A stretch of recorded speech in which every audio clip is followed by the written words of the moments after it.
एक नटखट बच्चे ने अपनी बुद्धि से धूर्त सेठ को सबक सिखाया। चिंटू नाम का एक लड़का था। वह बड़ा शरारती था, अतः उसके माँ बाप भी उसकी शरारतों से परेशान थे। अतः उन्होंने कहा, तुम कहीं जाकर नौकरी कर लो।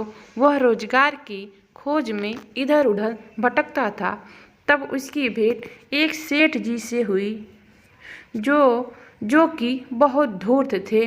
उन्होंने उसे नौकरी पे रख लिया, परंतु उनकी एक शर्त थी कि यदि तुम नौकरी छोड़ के जाओगे तो मैं तुम्हारा नाक कान काट लूँगा, और यदि मैं तुम्हें नौकरी से निकालूँगा तो तुम मेरा नाक कान काट लेना। दोनों इस बात पे राजी हुए और चिंटू वहाँ से नौकरी करना आरंभ कर दिया। सेठ जी ने कहा कि जिस खेत में ज़्यादा घास लगी है उस खेत को जोतना। वह हल लेकर खेत की तरफ चल पड़ा और जिस खेत में ईख की फसल लगी थी उस खेत को उसने जुताई कर दिया और आकर कहा, सेठ जी, आपके कहे अनुसार मैंने जिस खेत में सबसे बड़ी घास थी उसको मैंने जोत दिया। यह सुनकर सेठ जी बड़े प्रसन्न हुए।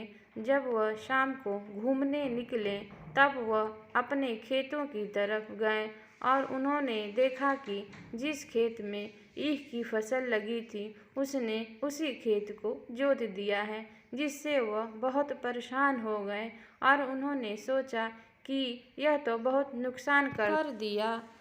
पर सेठ जी ने सोचा कि इससे खेत का काम करवाना ठीक नहीं होगा, यह हमारा बहुत नुकसान कर देगा। अतः उन्होंने उसे घर का कपड़ा धोने के लिए कहा। तब वह कपड़ा धोने लगा, परंतु कपड़े को जानबूझकर इस तरह धोता था कि सारे कपड़े धोते वक्त फट गए, जिससे सेठ जी को फिर बहुत बड़ा नुकसान हुआ। वह बहुत दुखी हुए, परंतु शर्त के अनुसार वह उसको निकाल नहीं सकते थे। अतः सेठ जी ने उसे बकरी चराने का काम सौंपा। तब वह बकरी चराने को ले गया।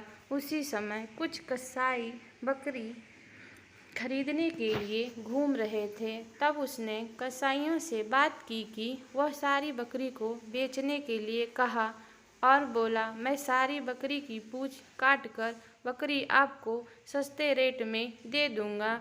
जिस पर कसाई भी राजी हो गया और उसने सारी बकरियों की पूंछ काटकर कसाई को बेच दिया और बकरियों की पूंछ को चूहे के बिल के पास रख दिया। सेठ जी आकर बोले कि आपकी सारी बकरियां चूहे के बिल में घुस गई हैं। जिस पर सेठ को बड़ा आश्चर्य हुआ। इस पर उन्होंने वहां जाकर देखा तो बकरियां वहां नहीं थीं। वह उनकी पूंछ चूहे के बिल के पास थी। तब उन्होंने उसे पूंछ पकड़ के खींचने के लिए कहा। इस पर उसने पूंछ निकाल दी और बोला, सारी बकरियां बिल के अंदर चली गईं। अब सेठ समझ गए थे कि इससे कोई काम नहीं करवाया जा सकता। अतः चिंटू से बचने के लिए उन्होंने सेठानी से उपाय पूछा। इस पर सेठानी ने कहा, क्यों ना हम लोग बिना बताए यहाँ से चले जाएं और आप मेरे घर पे कुछ दिन रहिएगा। वह कुछ दिन आपको खोजेगा और स्वयं चला जाएगा। वह सेठ को भी सही लगा। अतः दोनों सेठ सेठानी अपने कुछ सामान व खाने पीने की चीज़ें एक बॉक्स में शाम को रख दिए। इन लोगों की इस योजना का पता जब चिंटू को चला तो वह रात में ही बॉक्स खोल के इन लोगों के सामान को हटाकर उसमें स्वयं उस बॉक्स में बैठ गया। जब सुबह होने वाली थी उससे कुछ समय पहले ही सेठ जी बॉक्स को उठाए और वह दोनों सेठ सेठानी वहाँ से निकल गए। जब कुछ दूर गए तो सोचा चलो अब उस नटखट चिंटू से पीछा छूट गया। सेठ बॉक्स का वजन भारी होने से सेठ जी थक गए थे, अतः उन्होंने सोचा कि कुछ समय विश्राम कर लिया जाए।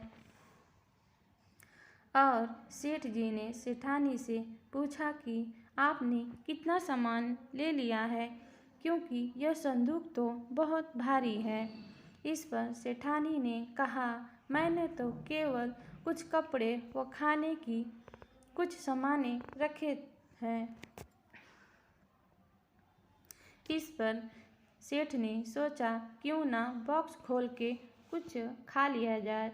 जब उन्होंने बॉक्स खोला तो देखा कि चिंटू उस बॉक्स में बैठा है।